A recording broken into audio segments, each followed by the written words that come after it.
عیسیٰ ابن مریم نے دعا کی، اے اللہ، اے ہمارے پروردگار، ہم پر آسمان سے کھانا نازل فرما کہ وہ ہمارے لیے، یعنی ہم میں سے جو اول ہیں اور جو بعد والے ہیں، سب کے لیے خوشی کی بات ہو جائے اور تیری طرف سے ایک نشانی ہو جائے، اور تو ہم کو رزق عطا فرما دے، اور تو سب عطا کرنے والوں سے اچھا ہے۔ اب ان کی دعا میں جو باتیں ہمیں سمجھ آتی ہیں وہ کیا ہیں؟ پہلی بات تو یہ کہ ہمارے پہلے اور آخروں کے لیے ہو، یعنی کہ سب لوگوں کے لیے ہو۔ پھر اس کے ساتھ کیا کہ اس سے ہم خوش بھی ہو جائیں کھانے سے۔ اکثر اوقات ہم نے یہ بھی دیکھا ہے کہ دینی مجالس میں لوگ کھانے کے معاملے میں بہت کنجوس ہو جاتے ہیں، وہ سمجھتے ہیں کہ سادگی کے نام پہ کھانے کو بالکل بند ہی کر دینا چاہیے۔ یعنی کئی دفعہ ہم کسی گیدرنگ میں جاتے ہیں اور لوگ وہاں پہ بیٹھ کے بات چیت کر رہے ہوتے ہیں، اور اگر وہ کہتے ہیں چلیں جی کچھ کھا پی لیتے ہیں، کچھ سنیکس لے لیتے ہیں، ہم کہتے ہیں نہیں نہیں نہیں، بالکل سادگی ہونی چاہیے، بس اور کوئی کام یہاں پہ نہیں کرنا چاہیے۔ اور اس کی وجہ سے کچھ ایسے لوگ بھی ہوتے ہیں جب وہ اس کے برعکس ایسی دوسری گیدرنگز میں جائیں جہاں پر ہر طرح کی انٹرٹینمنٹ ہو اور ان کو پھر کھانا پینا بھی اچھا مل رہا ہو، تو پھر وہ محسوس کرتے ہیں کہ ریلیجن شاید بہت ڈرائی ہے، یا ایسے لوگ جو دین کے مطابق زندگی گزار رہے ہیں ان کی زندگی میں کوئی کسی قسم کی انٹرٹینمنٹ نہیں ہے۔ تو یہاں سے ہمیں یہ سبق ملتا ہے کہ اللہ تعالیٰ نے جن چیزوں کو جائز کہا ہے ان کو ہمیں اپنی زندگی سے اس طرح نہیں نکال دینا چاہیے۔ ہاں، یہ بھی نہیں کرنا چاہیے کہ ان میں اوور انڈلج ہو جائیں کہ بس جاتے ساتھ ہی یہ فکر نہ ہو کہ ہم کس مقصد کے لیے ملے ہیں، بلکہ یہ کھانے پینے کی معاملات یا اور انٹرٹینمنٹ کے جو حلال ہیں ان کے معاملات کو لے کر چلیں۔ پھر یہ بھی پتہ چلتا ہے یہاں پر کہ انہوں نے کیا کہا تھا کہ رزق کون عطا کرتا ہے؟ وہ اللہ تعالیٰ کی طرف سے آتا ہے، اور جو رزق اللہ دیتا ہے وہ سب سے بہترین ہوتا ہے۔ اور ہم نے یہ بھی دیکھا ہے کہ رزق جو ہے وہ ہر طرح کا ہوتا ہے، یعنی ہمارے جو ٹیلنٹس ہیں وہ بھی رزق کی شکل ہے، ہمارا وقت بھی رزق کی شکل ہے، جو کھاتے پیتے ہیں، جو چیزیں ہم استعمال کرتے ہیں، سب رزق کی شکلیں ہیں۔ تو ان سب کاموں کے لیے ہمیں کس سے اپنے آپ کو وابستہ کرنے کی ضرورت ہے؟ اپنے رب سے۔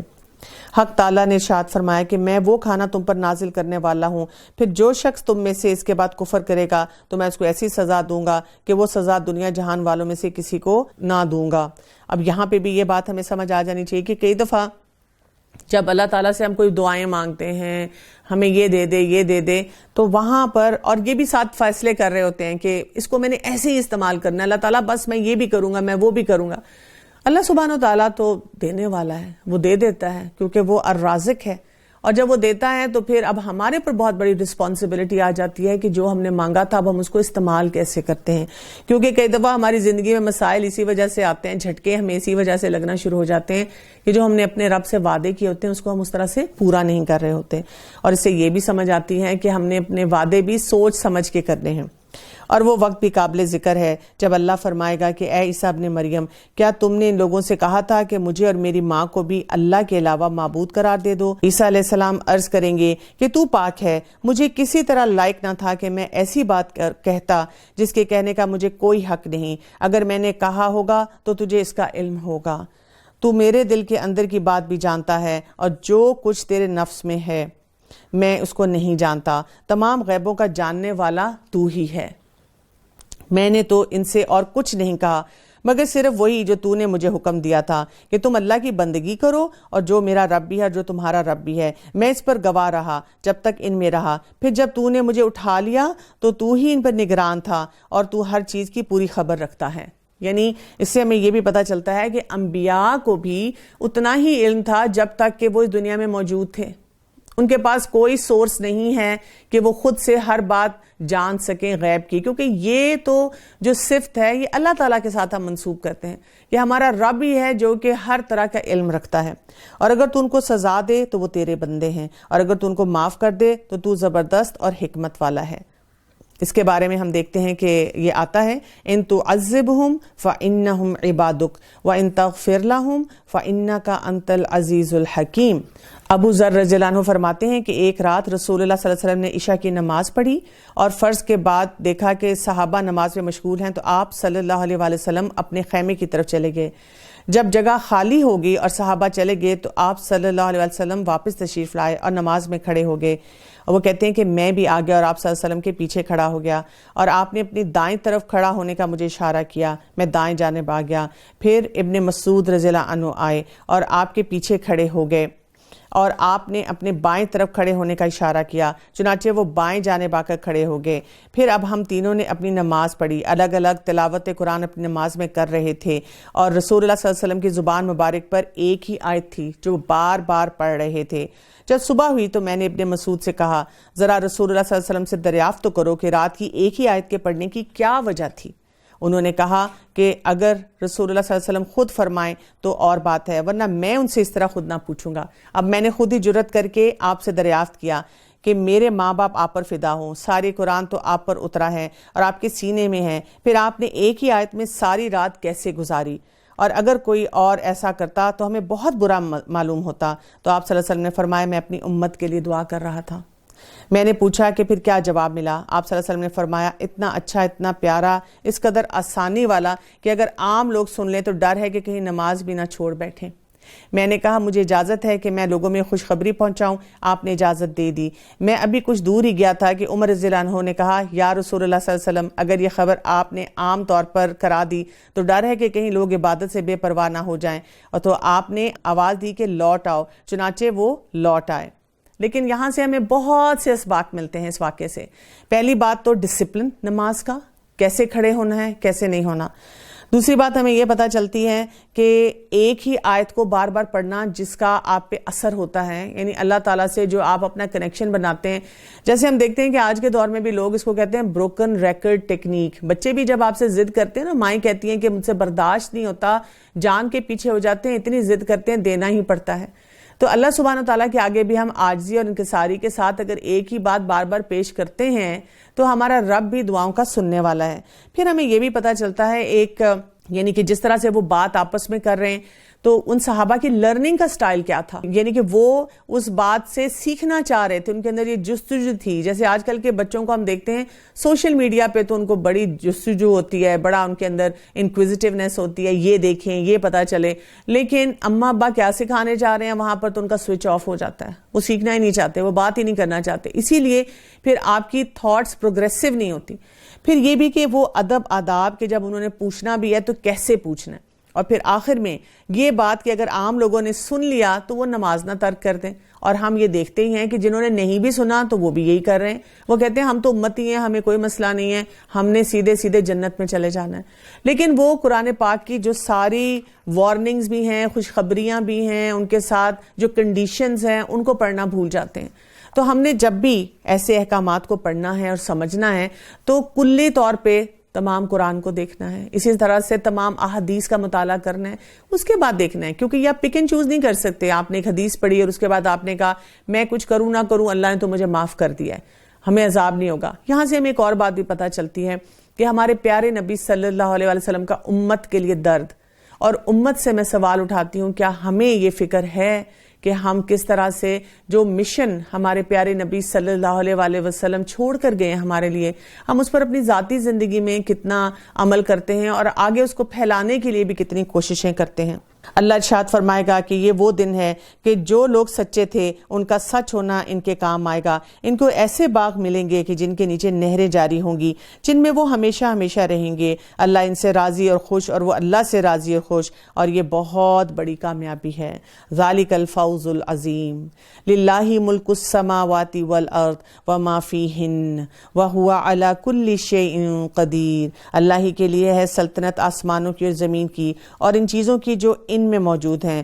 اور وہ ہر چیز پر پوری قدرت رکھتا ہے۔ اب ہم چلتے ہیں سورہ الانعام کی طرف۔ یہ ایک مکی صورت ہے اور پوری صورت سوائے 6 آیات کے ایک ہی رات میں ہجرت سے 1 سال پہلے نازل ہوئی۔ بسم اللہ الرحمن الرحیم، الحمد للہ الذی خلق السماوات والارض وجعل الظلمات والنور ثم الذین کفروا بربہم یعدلون۔ شروع کرتی ہوں اللہ کے نام سے جو بہت مہربان اور نہایت رحم فرمانے والا ہے۔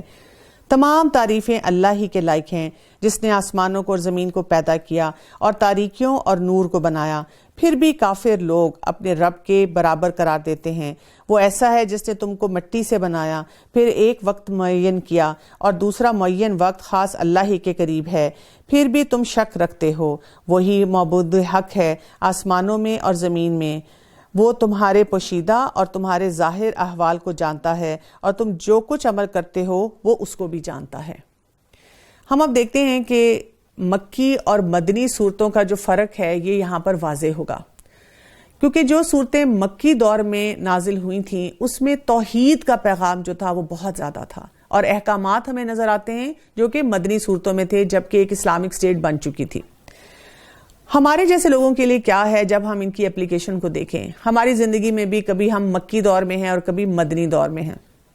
کبھی ہمیں لوگوں سے واسطہ پڑتا ہے جو ہمیں کارنر بھی کرتے ہیں، پریشان بھی کرتے ہیں، مذاق بھی اڑا دیتے ہیں، سوال بھی اٹھاتے ہیں، یا ہمارے اندر سے بھی سوال آتے ہیں کہ مجھے ایسا کیوں کرنا ہے، میرے پاس کون سے دلائل ہیں جس کی بنیاد پر میں توحید پر اپنے آپ کو قائم رکھوں۔ ایسی تمام صورتوں میں مکی صورتیں جو ہوتی ہیں ہمیں حوصلہ بھی دیتی ہیں، ہمیں ڈائریکشن بھی دیتی ہیں، اور ہماری سوچ میں کلیئرٹی بھی آتی ہے۔ اور اسی لیے جب لوگوں کے سوالات بھی اٹھتے ہیں تو ہمیں غور سے ان مکی صورتوں کو پڑھنا چاہیے اور یہاں سے اپنے لیے دلائل کو جمع کرنا چاہیے۔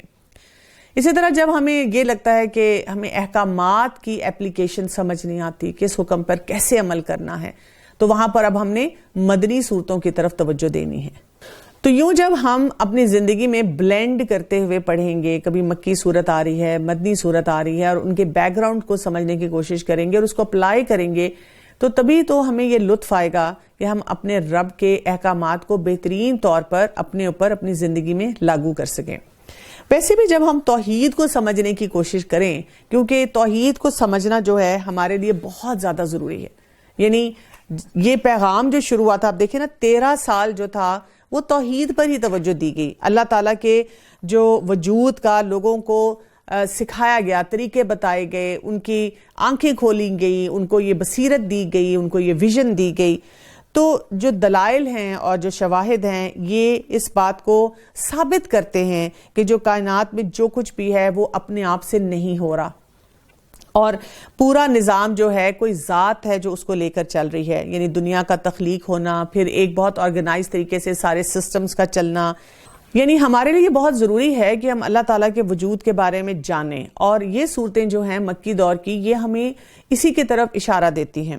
یعنی دلائل اور شواہد سے یہ بات ثابت ہو چکی ہوئی ہے کہ جو کائنات ہے وہ خود سے وجود میں نہیں آئی ہے، it's not working on its own, خود بخود نہیں چل رہی، بلکہ ایک ذات ہے جس نے دنیا کو تخلیق کیا اور پھر بہت آرگنائز اور منظم طریقے سے تمام نظام چلا رہی ہے، اور وہ ذات صرف اللہ تعالیٰ کی ذات ہے جو اپنی ذات، صفات اور افعال میں یکتا ہے، اور اسی وجہ سے ہم اس کی عبادت کی طرف جاتے ہیں۔ اس کو ہم کہتے ہیں کہ نیچرل کانسیکوینسز بھی یہ ہمیں بتاتے ہیں کہ جب ہم کائنات کا مطالعہ کریں، ہم توحید کو سمجھیں، توحید کے دلائل کو دیکھنا شروع کریں، تو پھر ہمارا خود بخود دل چاہتا ہے کہ ہم اپنے رب کے آگے جھکنا شروع ہو جائیں۔ تو اس سورت کو پڑھنے سے پہلے اگر ہم چند جو باتیں ہیں وہ سمجھ لیں، ظاہری طور پہ جو امپورٹنٹ ہے ہمارے لیے، کہ اللہ تعالیٰ کے بارے میں جو دلائل ہیں وہ 4 قسم کے ہیں، کیونکہ ان کو مکی صورتوں میں کافی حد تک کور کیا جائے گا۔ ایک تو فطری دلائل ہیں، شرعی دلائل ہیں، عقلی ہیں اور حسی ہیں۔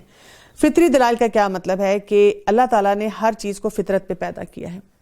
اور جو ایمان اور دین، اس کے جو قوانین اور جو کچھ ہمیں طریقے سکھائے گئے ہیں، اسلام جو ہے ہم پریکٹس کرتے ہیں وہ بھی فطرت کے مطابق ہی ہے۔ جب ہم بات کرتے ہیں اللہ کی فطرت تو اس سے مراد اللہ کی معرفت اور توحید ہے کہ اللہ تعالیٰ نے ہر مخلوق کو اس توحید پہ پیدا کیا ہے۔ رسول اللہ صلی اللہ علیہ وسلم نے ارشاد فرمایا، ہر بچہ پیدا ہونے والا فطرت پر پیدا ہوتا ہے، اور یہ اس کے والدین اسے یہودی، عیسائی یا موجوسی بنا دیتے ہیں۔ یعنی بچے کے اندر یہ بڑی فلیکسیبلٹی موجود ہوتی ہے کہ وہ دین کے مطابق عمل کرے، لیکن جو اس کو ماحول سکھاتا ہے پھر وہ اس رنگ میں ڈھلنا شروع ہو جاتے ہیں۔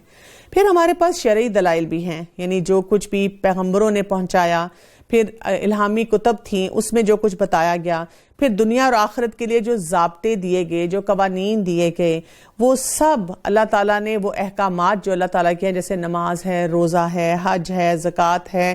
یہ تمام بھی اسی طرح سے ہیں کہ یہ دلائل ہمیں بتاتے ہیں کہ یہ توحید کی طرف ہمیں لے کے جاتے ہیں کہ جب ہم اللہ کے احکامات کے مطابق اپنی زندگی گزاریں گے تو وہاں سے ہمارے دل میں بھی سکون آئے گا اور ہمارا اللہ سے کنیکشن بھی سٹرونگ ہوگا۔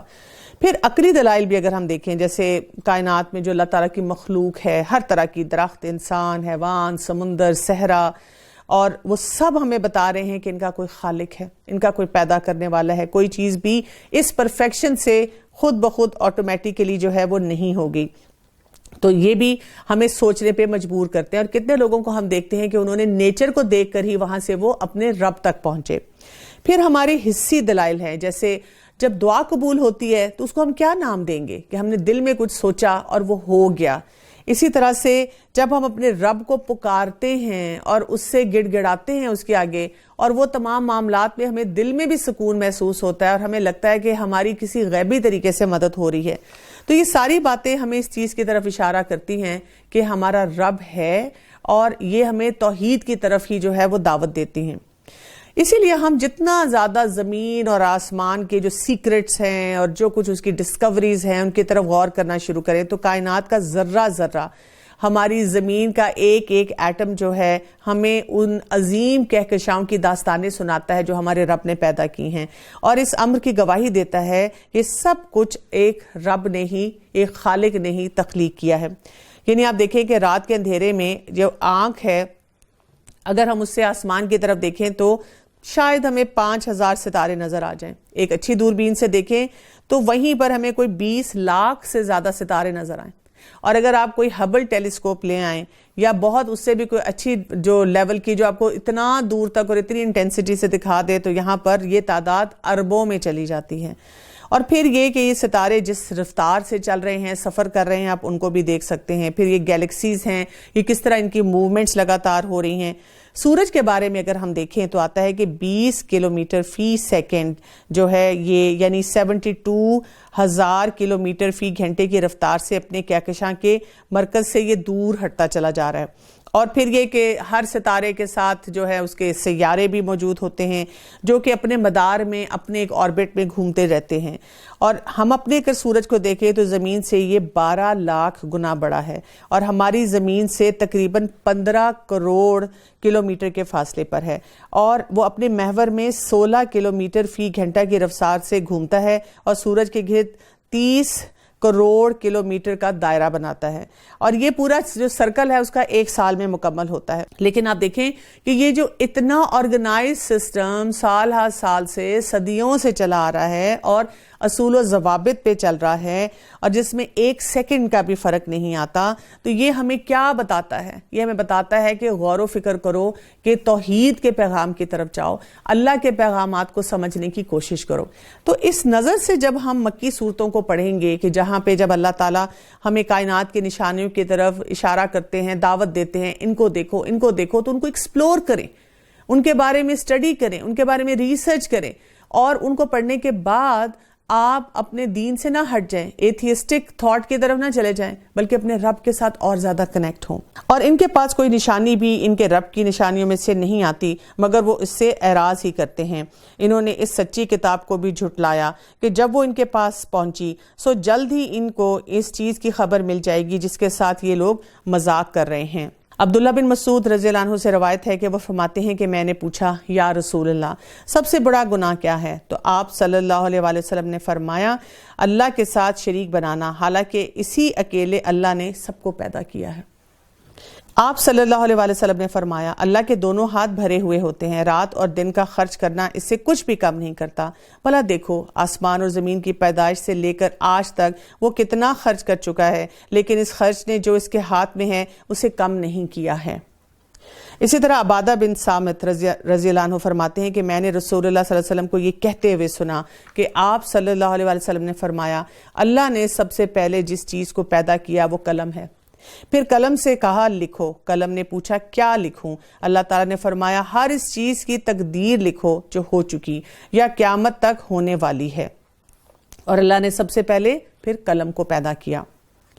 کیا انہوں نے دیکھا نہیں کہ ہم ان سے پہلے کتنی جماعتوں کو ہلاک کر چکے ہیں جن کو ہم نے دنیا میں ایسی قوت دی تھی تو کہ تم کو وہ قوت نہیں دی، اور ہم نے ان پر خوب بارشیں برسائیں اور ہم نے ان کے نیچے سے نہریں جاری کی. پھر ہم نے ان کو ان کے گناہوں کے سبب ہلاک کر ڈالا اور ان کے بعد دوسری جماعتوں کو پیدا کر دیا. اور اگر ہم کاغذ پر لکھا ہوا کوئی نوشتہ آپ پر نازل فرماتے، پھر اس کو یہ لوگ اپنے ہاتھوں سے چھو بھی لیتے، تب بھی یہ کافر لوگ یہی کہتے کہ یہ کچھ بھی نہیں مگر سری جادو ہے. اور یہ لوگ یوں کہتے ہیں کہ ان کے پاس کوئی فرشتہ کیوں نہیں اتارا گیا، اور اگر ہم کوئی فرشتہ بھیج دیتے تو سارا قصہ ہی تمام ہو جاتا، پھر ان کو ذرا مہلت نہ دی جاتی. یعنی یہاں پر اب بات ہو رہی ہے توحید کی.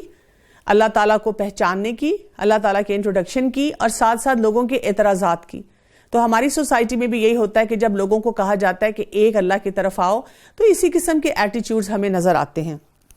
اور اگر ہم کسی فرشتے کو رسول بناتے تو بھی اسے ہم انسانی شکل ہی میں اتارتے، اور ہم انہیں اسی شبہ میں ڈال دیتے جس میں وہ اب پڑے ہوئے ہیں۔ اور واقعی آپ سے پہلے جو پیغمبر ہوئے ہیں ان کے ساتھ بھی مذاق کیا گیا، پھر جن لوگوں نے ان سے مذاق کیا تھا ان کو اس عذاب نے آ گھیرا جس کا وہ مذاق اڑاتے تھے۔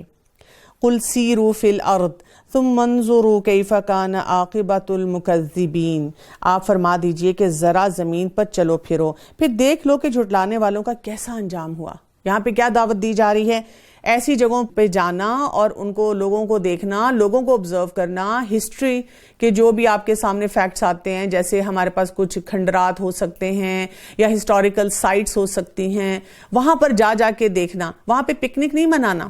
اس چیز سے بہت منع کیا گیا ہے کہ ایسی جگہوں پہ جا کر بہت کیجول طریقے سے ان کو دیکھا جائے۔ وہاں پر جا کر عبرت کی نظر سے دیکھنا کہ وہ لوگ، وہ مقامات، وہاں سے ہمیں کیا سیکھنے کو ملتا ہے۔ اور ویسے بھی پوری دنیا میں بھی آپ پھریں اور آپ سائنسز کو ایکسپلور کریں، اور وہاں سے بھی آپ دیکھیں کہ یہ آرگنائز سسٹم ہی ہمیں بتائیں گے کہ ہمارے رب نے کیا کچھ پیدا کیا ہے۔ آپ کہہ دیجئے جو کچھ آسمان اور زمین میں موجود ہے یہ سب کس کی ملکیت ہے؟ آپ کہہ دیجئے یہ سب اللہ ہی کی ملکیت ہے۔ اللہ نے مہربانی فرمانا اپنے اوپر لازم کر لیا ہے۔ تم کو اللہ قیامت کے روز جمع کرے گا، اس میں کوئی شک نہیں۔ جن لوگوں نے اپنے آپ کو گھاٹے میں ڈالا ہے سو وہ ایمان نہیں لائیں گے۔ اور اللہ ہی کی ہے ملک، وہ سب کچھ جو رات میں اور دن میں رہتی ہے، اور وہی بڑا سننے والا اور بڑا جاننے والا ہے۔ آپ کہہ دیجئے کیا اللہ کے سوا جو کہ آسمان اور زمین کا پیدا کرنے والا ہے اور جو کہ کھانے کو دیتا ہے اور اسے نہیں کھلایا جاتا،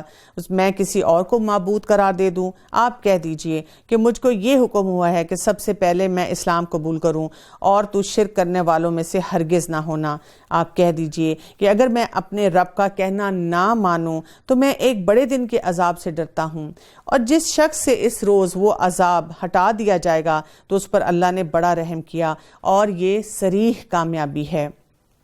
اس کے بعد سورہ الانعام کی آیت نمبر 17 کو دیکھیں۔ وَإِن يَمْسَسْكَ اللَّهُ بِضُرٍّ فَلَا كَاشِفَ لَهُ إِلَّا هُوَ وَإِن يَمْسَسْكَ بِخَيْرٍ فَهُوَ عَلَى كُلِّ شَيْءٍ قَدِيرٌ، اور اگر تجھ کو اللہ کوئی تکلیف پہنچائے تو اس کا دور کرنے والا اللہ کے سوا اور کوئی نہیں، اور اگر تجھ کو اللہ کوئی تکلیف پہنچائے تو اس کا دور کرنے والا اللہ کے سوا اور کوئی نہیں، اور اگر تجھ کو اللہ کوئی نفع پہنچائے تو وہ ہر چیز پر پوری قدرت رکھنے والا ہے۔ یہاں پر ہمیں اللہ سبحانہ وتعالیٰ کی اس کمانڈ کا ذکر کیا جا رہا ہے۔ رسول اللہ صلی اللہ علیہ وآلہ وسلم نے فرمایا، اے اللہ جسے تو دے اس کو کوئی نہیں روک سکتا، اور جس سے تو روک لے اسے کوئی نہیں دے سکتا۔ یعنی اگر ہم اس دعا کو پڑھنا شروع کر دیں اور اس کی حقیقت کو سمجھیں تو جہاں جہاں پر ہم غلط لوگوں کے آگے اور غلط باتوں کے آگے جھکنا شروع ہو جاتے ہیں، وہاں پر ہمیں جھکنے کی ایسی ضرورت نہیں پڑے گی۔ ابو ذر بیان فرماتے ہیں کہ نبی کریم صلی اللہ علیہ وآلہ وسلم نے فرمایا کہ اللہ تعالیٰ فرماتا ہے، اے میرے بندو، میں نے ظلم کو اپنے پر حرام کیا ہے اور اسے تمہارے درمیان بھی حرام کر دیا ہے، بس ایک دوسرے پر ظلم نہ کرو۔ اے میرے بندو، تم سب بے راہ ہو مگر جسے میں سیدھی راہ پر چلاؤں، بس مجھ سے ہدایت مانگو، میں تمہیں ہدایت دوں گا۔ اے میرے بندو، تم سب بھوکے ہو مگر جس کو میں کھلاؤں، بس تم مجھ سے کھانا مانگو، میں تمہیں کھانا کھلاؤں گا۔ اے میرے بندو، تم سب عریاں ہو مگر جس کو میں پہناؤں، بس تم مجھ سے لباس مانگو، میں تمہیں پہناؤں گا۔ اے میرے بندو، تم سب دن رات خطائیں کرتے ہو اور میں سب کے گناہ بخشنے والا ہوں، بس تم مجھ سے بخشش مانگو، میں تمہیں بخش دوں گا۔ اے میرے بندو، تم مجھے نقصان پہنچانا چاہو بھی تو نہیں پہنچا سکتے، اور اگر تم مجھے کوئی نفع پہنچانا چاہو بھی تو نہیں پہنچا سکتے۔ اے میرے بندو، اول سے آخر تک سب انسان اور جن تم میں سے سب سے زیادہ متقی دل والے آدمی کی طرح ہو جائیں تو اس سے میری بادشاہت میں کوئی اضافہ نہیں ہوگا۔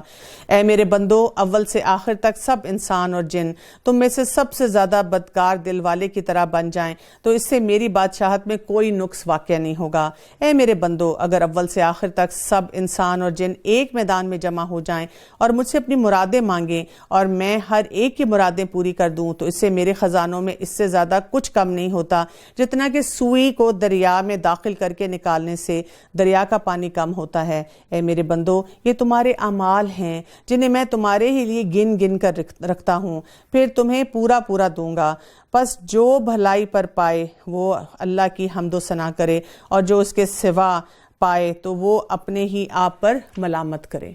تو یہاں پر ہمیں ہر موقع پہ اپنی طرف نظر رکھنی ہے اور یہ بھی دیکھنا ہے کہ ہمارا رب کیا کچھ دینے پہ ہم قادر ہے، اور وہی اللہ اپنے بندے کے اوپر غالب ہے، برتر ہے، اور وہی بڑا حکمت والا اور پوری خبر رکھنے والا ہے. آپ کہہ دیجئے گواہی دینے کے لیے سب سے بڑی چیز کون ہے؟ آپ کہہ دیجئے اللہ. وہ میرے اور تمہارے درمیان گواہ ہے، اور میری طرف یہ قرآن وحی کیا گیا ہے تاکہ میں اس کے ذریعے سے تم کو اور جس کو یہ قرآن پہنچے ان سب کو ڈراؤں. کیا تم سچ مچ یہی گواہی دو گے کہ اللہ کے سوا کچھ اور معبود بھی ہیں؟ آپ کہہ دیجئے کہ میں تو گواہی نہیں دیتا. آپ فرما دیجئے قل انما هو الہ واحد واننی بریء مما تشرکون. آپ فرما دیجئے کہ بس وہ ایک ہی معبود ہے اور بے شک میں تمہارے شرک سے بیزار ہوں. یعنی ہمیں اپنے آپ کو ایک انڈیویجول آئیڈینٹی پہ رکھنا ہے کہ دنیا میں کچھ بھی ہو رہا ہو، لوگ جو مرضی بات کر رہے ہوں، لیکن مجھے توحید کی حقیقت کو سمجھنا ہے. جن لوگوں کو ہم نے کتاب دی وہ لوگ رسول کو اس طرح پہچانتے ہیں جس طرح اپنے بیٹوں کو پہچانتے ہیں. جن لوگوں نے اپنے آپ کو گھاٹے میں ڈالا سو وہ ایمان نہیں لائیں گے. اور اس سے زیادہ بے انصاف کون ہوگا جو اللہ پر جھوٹ باندھے یا اللہ کی آیات کو جھٹلا دے؟ اور اس سے زیادہ بے انصاف کون ہوگا جو اللہ پر جھوٹ بہتان باندھے یا اللہ کی آیات کو جھٹلا دے؟ ایسے بے انصافوں کو کامیابی نہیں حاصل ہوگی. اور وہ وقت بھی یاد کرنے کے قابل ہے جس روز ہم تمام لوگوں کو جمع کریں گے. پھر ہم مشرکین سے کہیں گے کہ تمہارے وہ شرکا جن کے معبود ہونے کا تم دعویٰ کرتے تھے کہاں گئے؟ پھر ان کے شرک کا انجام اس کے سوا کچھ بھی نہ ہوگا کہ وہ یوں کہیں گے کہ قسم اللہ کی، ہمارے پروردگار کی، ہم مشرک نہ تھے. ذرا دیکھو تو انہوں نے کس طرح جھوٹ بولا اپنی جانوں پر، اور جن چیزوں کو وہ جھوٹ موٹ تراشا کرتے تھے وہ سب غائب ہو گئے. دنیا میں بھی یہی ہوتا ہے نا، آپ کے ساتھ بہت سے لوگ کھڑے ہو جاتے ہیں اور کہتے ہیں ہاں ہم تمہارے ساتھ ہیں، چلو چلو چلو چلو. آپ جا کر کسی غلط بات کے لیے آواز اٹھاتے ہیں، پروٹیسٹ کرتے ہیں، پیچھے مڑ کے دیکھتے ہیں سب غائب. آپ کا ساتھ کسی نے بھی نہیں دیا، وہاں پر سب پیچھے ہٹ گئے. اور ان میں بعض ایسے ہیں کہ آپ کی طرف کان لگاتے ہیں اور ہم نے ان کے دلوں پر پردہ ڈال رکھا ہے اس سے کہ وہ اس کو سمجھیں، اور ان کے کانوں میں ڈانٹ دے رکھی ہے. اور اگر وہ لوگ تمام دلائل کو دیکھ لیں تو بھی ان پر کبھی ایمان نہ لائیں، یہاں تک کہ جب یہ لوگ آپ کے پاس آتے ہیں تو آپ سے خواہ مخواہ جھگڑا کرتے ہیں. اور یہ لوگ کافر ہیں، یوں کہتے ہیں کہ یہ تو کچھ بھی نہیں، صرف پہلے لوگوں کی داستانیں ہیں.